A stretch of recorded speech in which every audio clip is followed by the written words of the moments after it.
I loved it. I'm proud of it. I'm always in awe of something that has a shelf life like a picture like this does.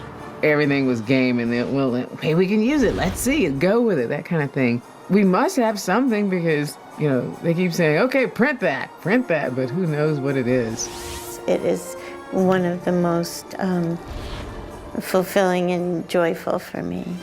Tonight, live on IBC, the world premiere telecast of a Christmas classic, Charles Dickens' immortal Scrooge. I got involved in Scrooge from a telephone call one day from Mike Ovitz, who was at CAA. And he said that there was this wonderful script written by two great writers who'd written, Mitch Glazer and Michael O'Donoghue, and who knew Saturday Night Live. I mean, these were just two great writers. And so I read it, and then a couple weeks later, I get a call from Ovitz again. He said, listen, I think Bill Murray's going to do it, and he'd like to meet with you. And we had this great cup of coffee, and I'm sure up for this picture. I mean, the script was great, and having met with Bill Murray, there was no two ways about it. I wanted to do it. Dick Donner came on board. One of the things we loved was that he loved our original script, which is why it ended up being a lot of what was in the movie. He really got a kick out of the original script, and as writers, that's a dream. But he brings huge energy and size and excitement to movies. They don't make guys like Donner anymore. I mean, he's like this style producer director because, you know, first of all, as a producer, he's got the vision. And as a director, a lot of directors will, you know, they keep their shots to themselves, or they've got a list, or they might confer with their DP. But Donner is very gregarious as a person, and so up-spirited. So he's on the set, waving his arms, going, okay, this is what I'm seeing. Over here, this is what's going to be happening. And when you see this come down, so he describes, so you can envision it because he is, you know, describing, you know, as an impresario and as a director. Come on, Al, I can do it, you can do it. Ready? Somebody, yeah, ready? 1, 2, 3, up. Up, up, up, up, up, up, up, up, up, up, up, up, up. That's perfect. That's all you gotta do is that.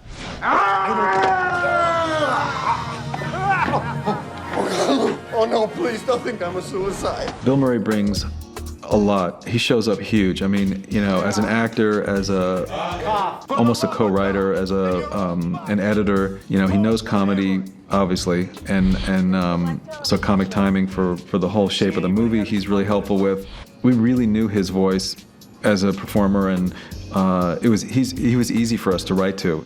I mean, he just brings everything to the character. The character's based on a Charles Dickens story, A Christmas Carol. But Dickens was a great writer. He had a great move, and the genius of this story is that he tells the story of the resurrection in a Christmas setting, that someone gets to be born again at Christmas time. Farewell, Ebenezer. May you be happy with the path that you have chosen. Well, I am happy with the path that I've chosen, you little bitch. In fact, I couldn't be happier. What are you, crazy? Bill Murray brings to the picture, he brought total insanity. He's a solid actor, and as I said, the most important thing is he's totally insane. You know, no one never knew what he was going to come up with, and you had to be prepared for it. Oh my God. Bill, I probably spent a couple of months saying, would you stop it? Stop it, quit it, cut it out. Because he just constantly, you know, got it. I can't say the words of what he actually did, but he was constantly like going, you know, and so I ended up swearing a lot more and saying, stop it, you're making me swear, and I don't even swear that much. I think Billy was, you know, so brilliant and so great to work with. He was so mad and so, you know, wonderfully in that character. Bill Murray's character, Frank Cross, a backstory that in the movie he ends up being a little boy whose father is in the meat, a butcher or whatever. The character of Brian Doyle Murray, who's Bill's brother in real life, plays his father when he goes back in the past, and I think gives him $20 of veal for Christmas or something, but it's going to create a person that has no feeling for the holiday at all. When I went to the past, I had to go to my family's home and my brother was playing my father, and my father was tall and lean, and my brother's sort of short and not lean, and I didn't know exactly what he was going to do, but it had the possibility of a lot of motion in the scene, and I didn't know it, but he'd asked the prop man he smoked cigarettes, he asked him for a Zippo lighter. It has a certain particular smell, that lighter fluid, when it burns. And this is what my father used to smoke with, a Zippo. And I hadn't really smelled it since my father died when I was about 17. I really had never been around anyone with a Zippo. And he came in and lit this Zippo and blew the smoke. And it just recalled something from way back. And a very smart thing to do. It managed to hit me right in the center of the head, make my eyes water. Niagara Falls, Frankie Angel.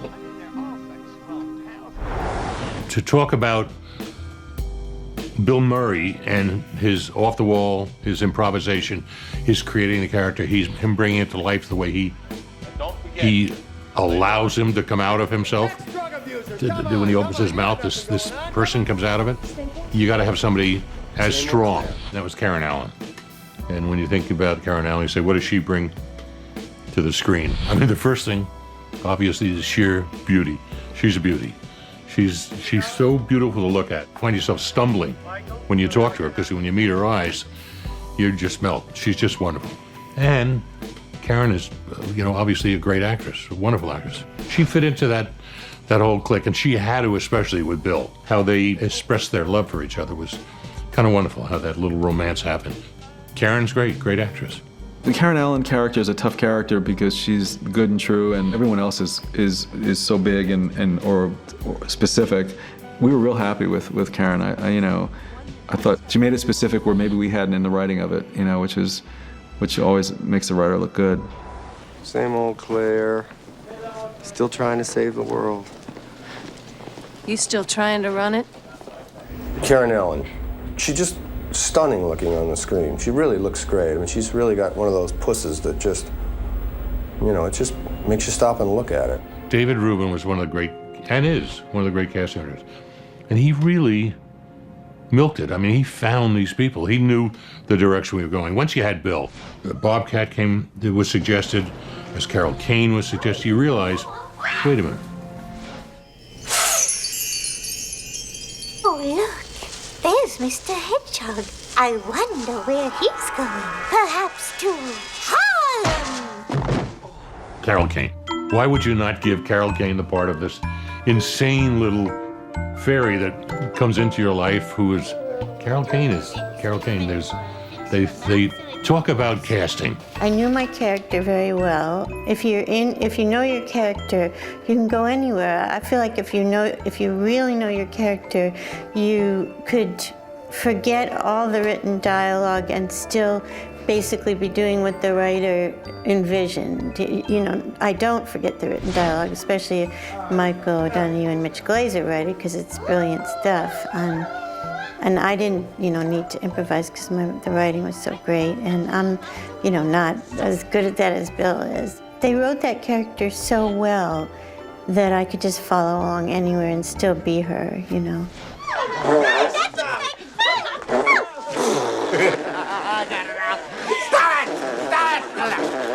More.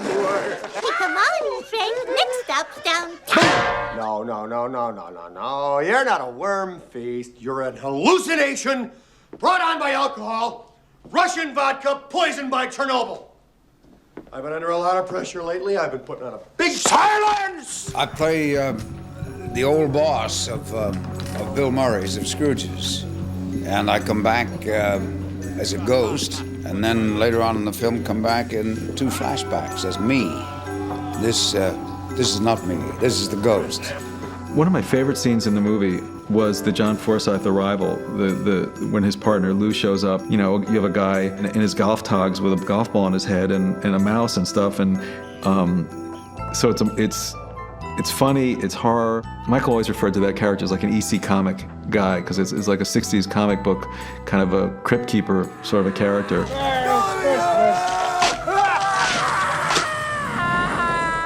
Okay, You're due at Helmsley Palace at 7 o'clock, and I'm gonna leave. I'm gonna take my son. No, you're not. You're staying here with me. We're working late. I have to take my son to the doctor. Grace, when I work late, you work late. But I made the appointment 2 months ago. I care. Alfie Woodard.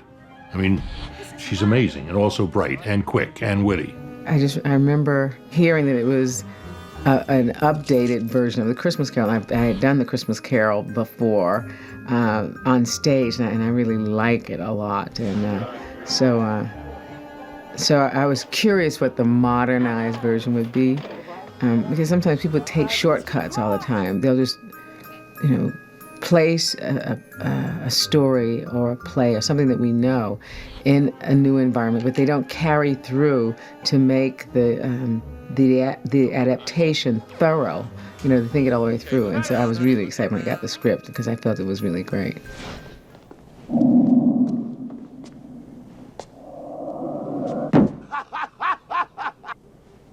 That was a great joke. I love that bit. Bill Murray. He said to me, there's this great guy in the village. I saw a show the other night. Come with me. And I went with him. And it was him. We met on the side, had a couple of drinks, sat there and did a little rap. And, I mean, he was this character. The cab driver, David Johansen character, and I think David did a great job. But originally, Michael and I you try to be inspired by people you know, and we didn't know David yet, but we did know Sam Kinison, and we wrote that character for Sam, and I just think it was just too wild to ever actually happen. Hey, Frank, over here. What's going on? How am I supposed to know? I'm only the ghost. So long, sucker. Hold on, taxi! People are still discovering it, like the new generation. People have seen it before, but suddenly, people that are 12 or 13 were like, oh my God, they talk about it like it's a movie that just came out. And so it holds it. So it's constant. It's in rediscovery basically every year. There have been a few times in my life where I thought, I can't believe they're going to pay me to do this, to say this dialogue, to do these physical comedy pieces, whatever. And definitely Scrooged is one of them. When you look at this package in the area of humanity, it was a phenomenal cast. They were all interesting people. They were all funny people. I mean, just look at that cast. The Murray brothers. I mean, they should have been the Warner brothers. You were constantly just enraptured with your day of, some pictures you hate when Friday comes around, because you're not going to be with these people on Saturday and Sunday. This one I was thrilled because my head couldn't take it anymore. Friday night came around, I was the first one out the door. But not because I was angry, it was just because you were satiated with all this insanity.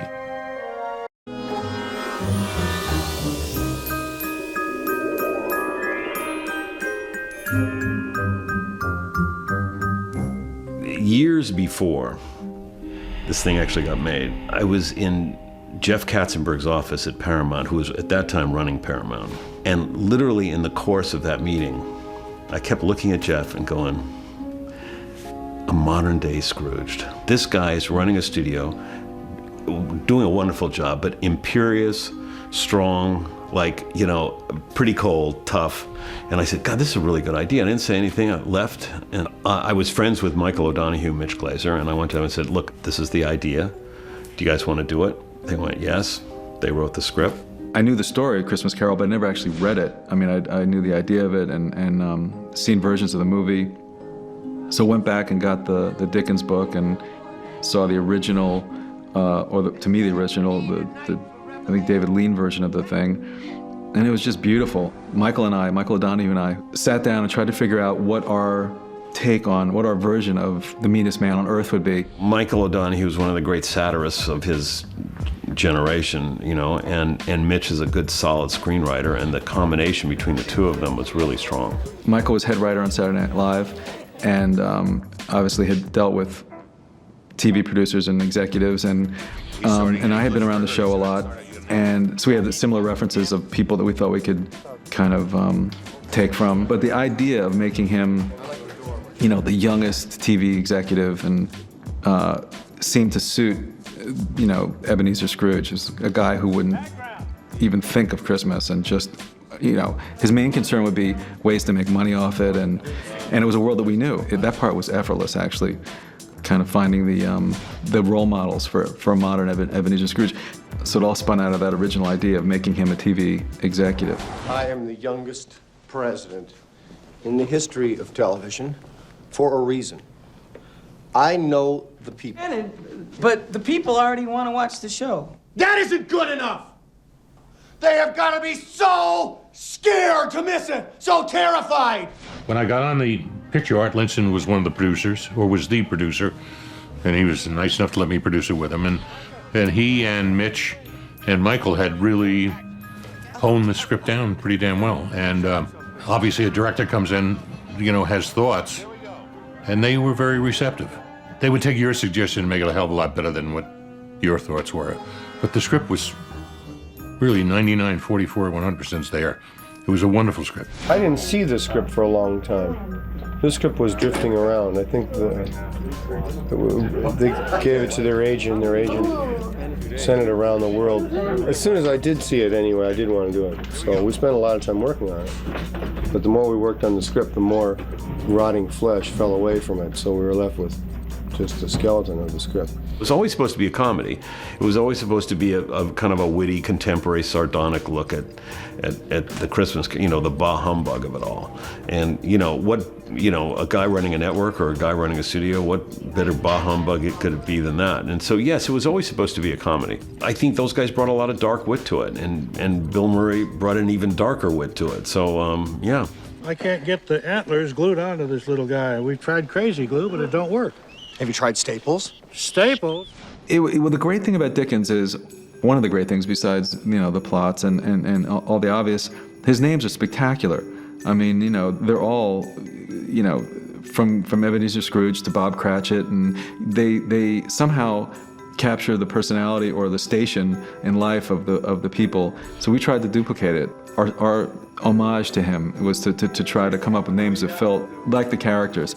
Ebenezer Scrooge is such a period name that you just wouldn't believe that a guy was a TV executive with that name, and it seemed dated, and Cross had a vaguely religious sort of feeling to it, and Billy loved it. I mean, he had FXC on all his cuffs, and you couldn't even see them in the shirts, and you know, monogrammed and stuff, but that was it. We were trying to find a name that felt kind of evocative of Christmas and this and that, and that was the one. If they sound odd, it's because we literally tried to do what Dickens had done and suit them to the character. Who is that guy? Elliot, Loudermilk. Okay. Call security. Have them change his locks, clean out his desk, and toss him out of the building. Oh, he's fired? But it's Christmas. Thank you. Call accounting. Stop his bonus.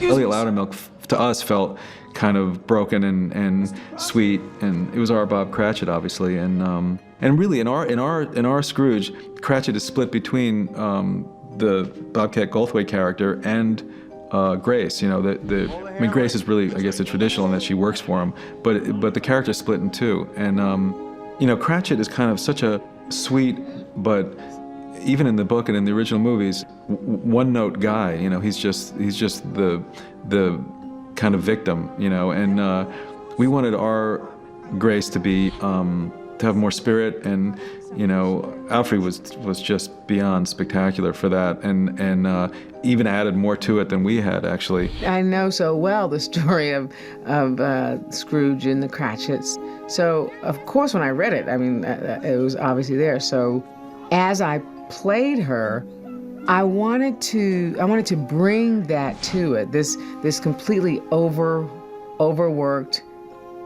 underestimated, underpaid person that still hung in there for her own reasons. She's got a family, and you know, is not digging ditches, and you know, she can figure out how to deal with him, because the thing is, everybody else around there, they get on well together. So it's just dealing with that one person. You little worm. Who are you? How'd you get in here? Well, maybe you'll answer some questions downtown, huh, my friend? What the hell is going on? This is my little boy. All right, you beat him. Our Tiny Tim, instead of being frail and on crutches and all that, it sounds kind of arbitrary, but we thought that a version of I don't know what the technical name was because it wasn't autism, but of someone of a little boy who had witnessed something and had retreated into his own shell would be a modern kind of version of the original Tiny Tim, and so the family kind of grew out of that, and there are moments, pure Michael O'Donoghue moments of we were trying to figure out what kind of Christmas tree that the Cooley family would have, and Michael said, well, I think they just, decorate Tiny Tim or Calvin. I went, God, I don't know if we can actually do that. Plug him in! You are going to be visited by 3 ghosts. Well, maybe we could have drinks, say Thursday. You, me, the ghost, Trader Vic's around 4. This is no joke, right? One of my favorite scenes in the movie for comedy was the John Forsythe arrival, when his partner Lou shows up, and that whole sequence. We wrote it, it was in a day. It was the easiest work. We just were making each other laugh, and what do you do there in hell, Lou? And Billy's reaction to the ghost. Today's busy for me. How about you, me, the ghost, Trader Vic's, and all that stuff was just really was fast but set the tone for the entire movie for the ghost, because you have a guy in his golf togs with a golf ball on his head and a mouse and stuff, but the tone of it, once we got that, then the ghost became easier to conceive and to write, because it was going to be versions of what we really see in the world. How do you know my name? I know absolutely everything, Frank. You see, I'm the ghost. The idea of your nightmare cab driver in New York City, where Michael and I were both living at the time, trapping you in a cab and using it as a time machine, it just felt like a ideal, vehicle to take you through time. And also all the way along, we would go against the obvious, hopefully, where he shows him himself as a little boy with his father, and Billy's character says, I get it, I'm supposed to come unglued now and change and this and that. Because as we wrote it, that's what we were thinking. We, modern day writers, knew the story so well that we know how you're supposed to react and stuff. So the ghosts were kind of modern day inventions, taken to another level and cranked up, and hopefully in a perfect world would be both, scary, horrific, and also funny.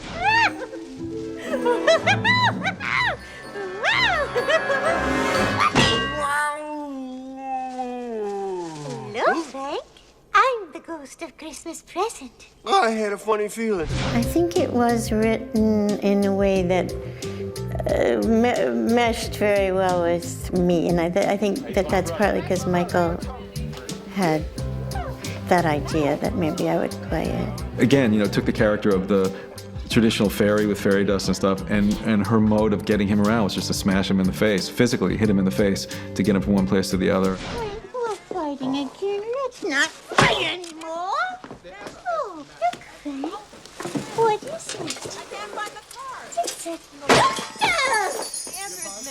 God, I got to do so many fun things, which were not so fun for Bill Murray, because most of the fun things I got to do involved pain on his part. And I tried to do them painlessly, but I heard much later in the game that some of it maybe was not so pleasant for him, which I was very sorry about.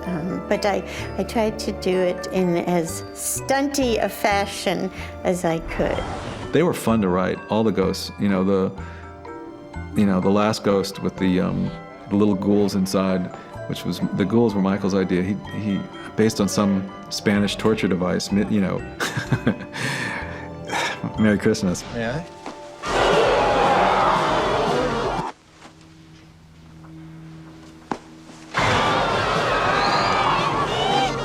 I think when you adapt a piece for a new time or a new place, it's translating. And if you're translating a poem or a book, you don't shortcut, you don't leave out things. You have to meticulously figure out, okay, in terms of this beat in the story, what is the equivalent of that? What is, for this time and place, how do we express that? And so that was what the entire script, I was impressed with it that way, where I felt like they didn't drop a stitch from Dickens, but it was absolutely thoroughly modern. It was one of those things that you just read it and you feel like you see it and hear it. It's very lucky when that happens. It doesn't happen very, very often.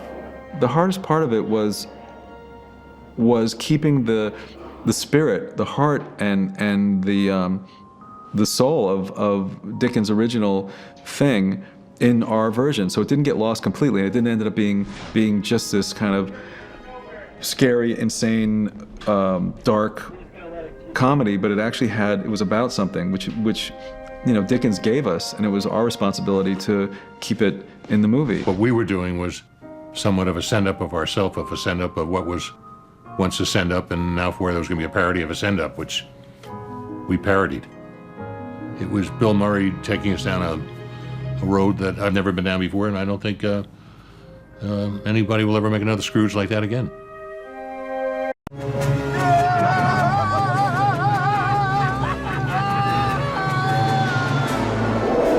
In those days, it was pre-digital, really. Mostly it was physical gags, and we'd have to rehearse with the actors to make sure that they were in with our props and our action stuff.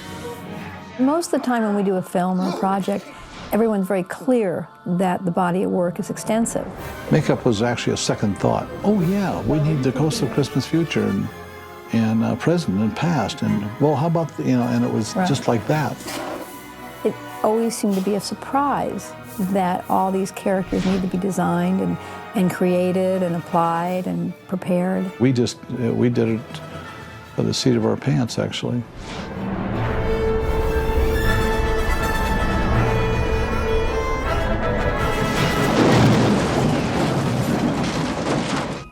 Woo-wee!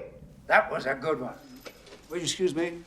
I'll make myself a little drink. Difficult thing with John Forsythe was not him. He was a wonderful man. Difficult thing was all the things we had to do to him. We had to break his arm off, and you had to cover him with spider webs, and you could hardly see just through these kind of scrims we put in front of his eyes. First of all, he was just a great sport, because one of the things we do, it wasn't a very pleasant experience as a makeup effect, because he was totally covered up. When you do a full makeup effect, everything, you can have control over the color and everything, but when they open their mouth, you have this pink inside of their mouth, which kind of blows the whole makeup design. So we mixed up food coloring of a green and a black to make it so it'd be just dark.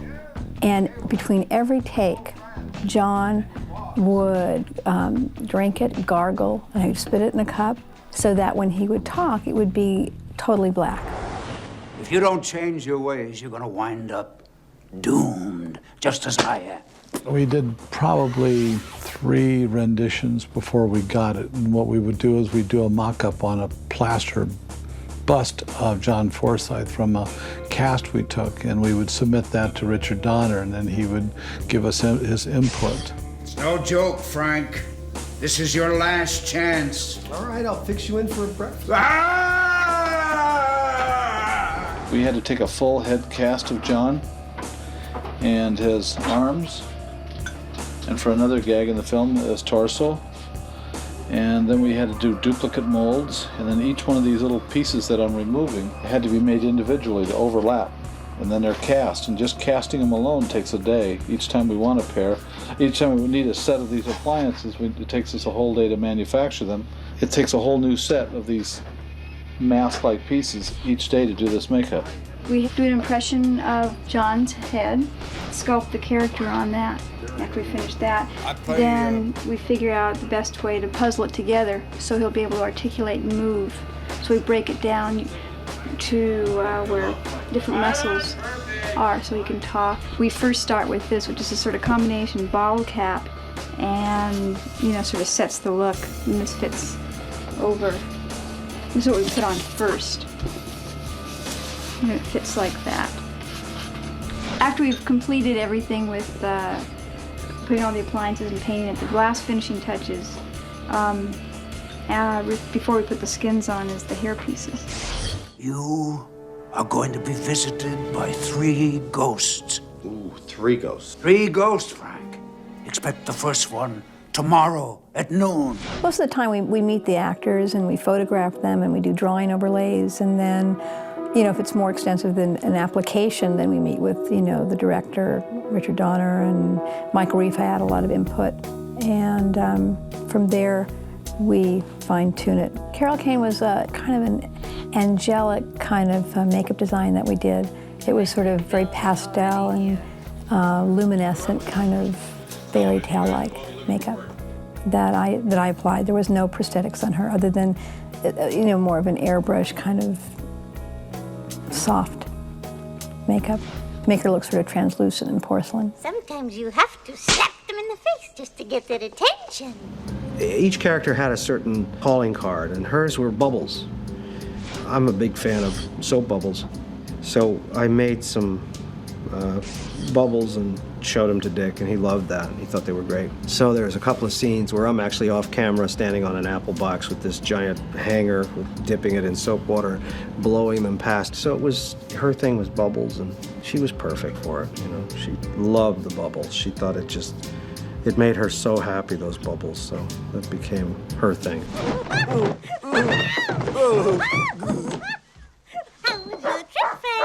was your trip, Frank? Little Joe? Hi, Cujo. We tried her in a bunch of different flying suits. Nothing worked. We came down to a pair of cut-off Levi's that fit her very well, and we sewed in some extra leather straps and things, and we were able to fly her in that. If anybody else tried it, she'd complain, but if I was there, she didn't complain. Go back to Jersey, you moron! David was great. He was wonderful. He was a pleasure to work with, always ready to do his stuff. He drove a great cab. I guess he was the angel of Christmas past. I wanted a big old-fashioned cab, which they don't have anymore. But I've always loved cabs that are all dolled up and stuff inside, and I had driven in a cab years ago which was all Christmassy inside. So we took it a step further and put Christmas lights up in there and all sorts of jaggling things and moving things and all that stuff. I had a lot of fun doing that. So he was kind of an elf-like character, kind of an evil-esque elf. It's all sketched out first and from overlays of him and decided mostly in sketches. We followed everything, all the sketches we did, we followed those sketches. He was okayed right away. Back off, big man. That may work with the chicks, but not with me. May I?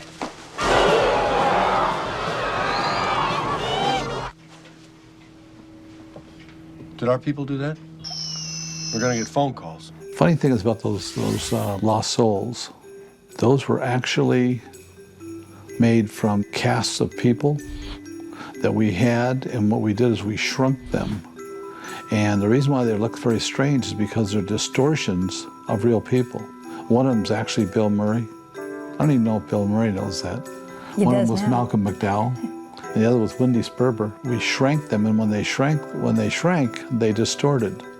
And we did the same thing with their hands. So you had these little tiny heads that were very distorted, and these little clawing hands. The bitch hit me with a toaster. Oh, I love a girl with spirit. In the cold breath room, the lighting was just beautiful. It just really was cold. We got great big giant air conditioners on semi-trailers parked outside the studio, and we had tubes going into it, and we built insulated room. And we let it run till it got down to, it's really important to see breath. The humidity has to be right and the temperature has to be right. Once they're correct, then you get this beautiful breath. That was all real. We reproduced that on a stage in the middle of June or July.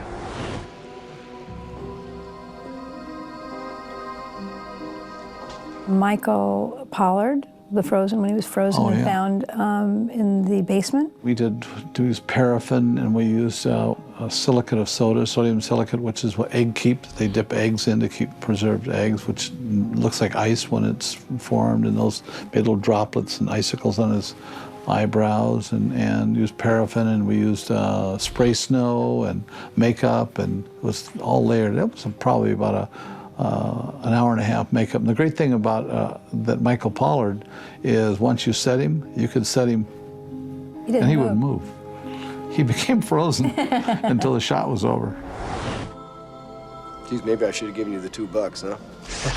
For no makeup show, it was a very big makeup show.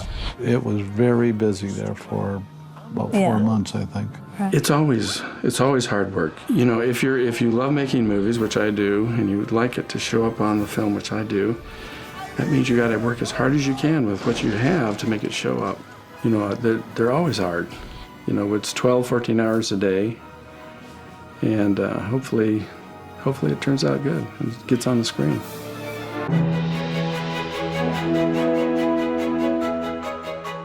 When you make a movie, if you're smart, you really, in this case, you surrounded yourself with a bunch of really good actors who made you look good. Then you hire a brilliant production designer who makes you look good. You surround yourself with the best and try and get the best from everybody, and ask them to be homogenous. There's no departments. Everybody works together. We all sit around. If there's a problem, we think, we talk and come up with solutions. I got involved in Scrooged through turns out one of my great friends, and that was Richard Donner. He called me and asked me if I'd be interested in doing a remake of A Christmas Carol, Charles Dickens' Christmas Carol. He didn't quite tell me what kind of a remake it was, but he was that kind of guy that you kind of got the idea it was. So we started, and I think when he first approached me, we talked. It was evident what we were supposed to be doing with this piece. It was totally irreverent. It was funny. There wasn't anything in particular that we talked about as far as the style was concerned. We were making a movie about a rather dark, black view of the television corporate world and television specials. But it was so well written, the script, that it kind of created its own demand, its own style demand. So we basically designed a movie about very, very wealthy, narcissistic people, basically embodied by Bill Murray's character. And that's everything we did in the movie, design-wise, was to counteract and to create humor out of that situation. Show me the Scrooge promo.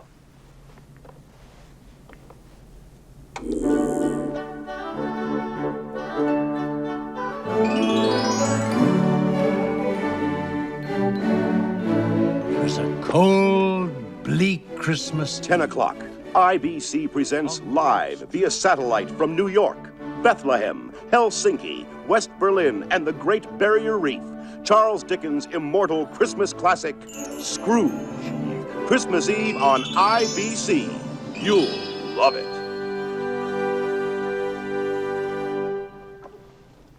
Oh my gosh. Does that suck? The whole shooting of the Christmas Carols TV show was, we all shot that at Paramount, and it was interesting to build a set on a set that was being shot on a set. So it got a little complicated, but it was wonderful. By then, we conceptualized kind of an open set that was accessible to the set that's behind camera normally, so that everything kind of flowed together pretty well, so we could have drama off the set as well as on the set, and it was kind of interesting how we worked that out. But it was a little bit of a challenge, and it worked out fine, though. Come on, Frankie. Oh my God. This is where I grew up. I thought they tore this place down. They did. Guess my dad hasn't put up our Christmas lights yet. Oh, for Christ's sakes, Frank, it's Christmas Eve. We shot in this wonderful street in New York, which was hilarious because it looked like a back lot. It was all these houses, they were all the same. And every single one of them I lit up with all these Christmas lights and everything except his, which was so black. We even took big flags and masked off light against it. So when you look at it, it looks like a 6-year-old that's lost his first tooth. Everything is like up, and there's this giant gap right in the middle, which is their house, because of course they had no Christmas spirit whatsoever. it was very easy to just conceptualize a small little place in Brooklyn somewhere, or the Bronx, but probably Brooklyn, or someplace where he grew up, unloved, uncared for, blah, blah, blah, all that kind of stuff. But I think that the character that Bill Murray was playing was a guy who was obsessed with television. He'd grown up with television all his life. So early on we decided that we would try and do it with light. The light would be the dominating descriptive in his world, which would be cathode ray tube light, you know, from televisions that were always on. So I think the scene starts off very, very dark room, and the TV is the only light that's on. It's the only light he had in his whole life, and that's from that. It's obvious that that's where he went to find himself. His destiny was to get into television somehow. So that's what we were playing with. Baby, don't watch too much TV. It's bad for your eyes. Okay, Mommy. Merry Christmas, Frankie Angel. Merry Christmas to you, Mama. I think Frank Cross's world was devoid of color, devoid of any fun, any of that kind of life at all. We knew that we had a lot of sequences that were going to go back in history and go back in time. Everything that was that related to her and him in the past was colorful. It was in the 60s. It was psychedelic. Their apartment, we did that totally on our own. I think that was the time that was great for them, and it was very colorful. Everything in his office was drained of color. The walls were black. The furniture was kind of cool, but nothing really, it was all very Bauhaus, you know. It was very cold and steel and that kind of stuff.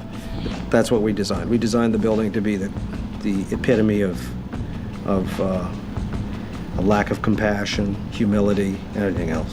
Now, I have to kill all of you. The hardest part, I think, of this movie was trying to top ourselves on each set.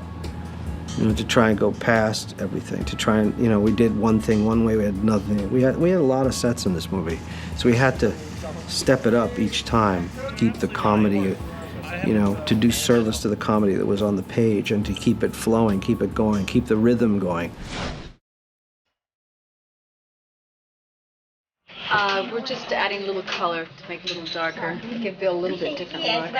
Very prestigious. He plays a businessman in this. So what we're doing is we're losing every trace of gray, which there aren't. He has gray? There aren't many.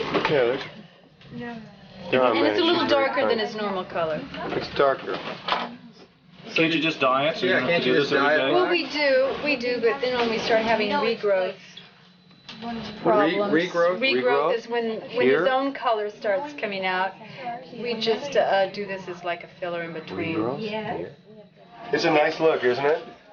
I like to think that I look sort of like an Iranian cable TV host. Yeah, I said to Dick, who's doing the makeup? He said, oh, we got some great people. I said, the Burmans. I said, oh, yeah, what have they done? He said, oh, the face eaters. You know, they're basically their credits. Their specialty is decomposing faces. But we do them well. Yes, I've never looked so remarkably composed. Cujo, bad dog, come in here. Come here, Walt. Now we just get to the door. Watch you. Here and watch Mom and Dad win. Yes. Boo, boo, good dog, good dog. All right.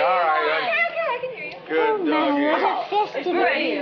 It looks like a beer commercial. Let's go in. Okay. Entertainment. Hit him with a good one. On the Addams Family, what musical instrument did Lurch play? Oh, Look, see, he's there now. Ooh, lunch. You know that, don't you? I don't know. Violin. Ha. So I'm down like this. Over his head, really? Yeah, don't worry. Don't worry. Trying to do that thing. Go ahead. I'll see that. Bring it over your head. Go ahead. Oh, she's gonna kill him. Oh, for you. Good. Look up, Frankie. Here it comes. One. Now you grab it, Frank. You're gonna grab her hand. Oh, for you. Pow! All right, let's go back and shoot it. I think the other thing with the toaster could be you're bent over like this. She said, "Look, Frank, a toaster."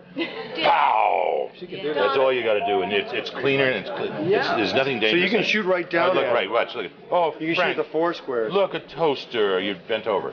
Yeah. Look, so you can see Frank, the four. A toaster. One, two, then you three. turn to this and pow! Right up.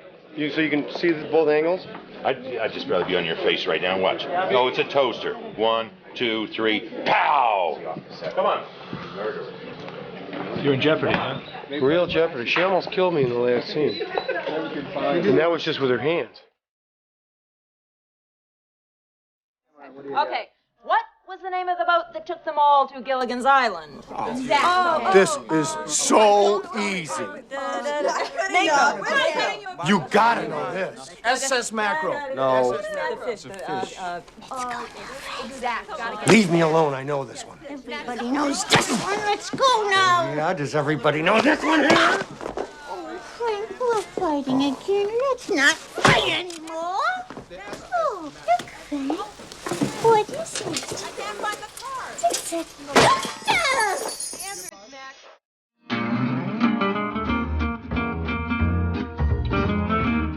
This is the Frisbee the Dog Show. This is a show that I was on when I started in television. I went from being the man inside the dog to the producer. The period sideburns, period long hair. But they keep, it gets real hot underneath the head. So they sort of just, so they get sort of slippery, and then when you rip the head off they go. So you end up looking through the head for a sideburn, as they were doing before.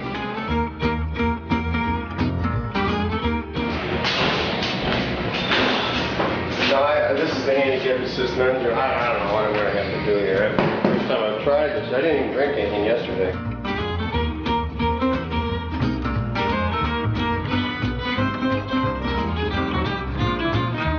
Yeah, you said that. Just stand by for a moment. Like better this way? Go again. We used to say, I'll tell him you got hung up, then I'll say I'll see you after the weekend.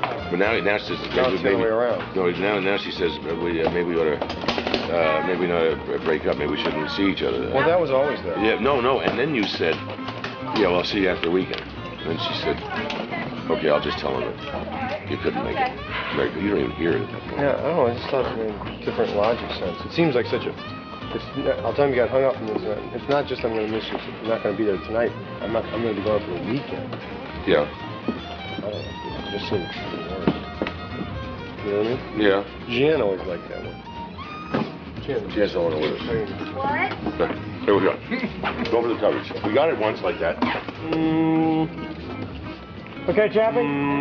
Here we go. Bell, please. Background's coming right through here. You got to work from the other side.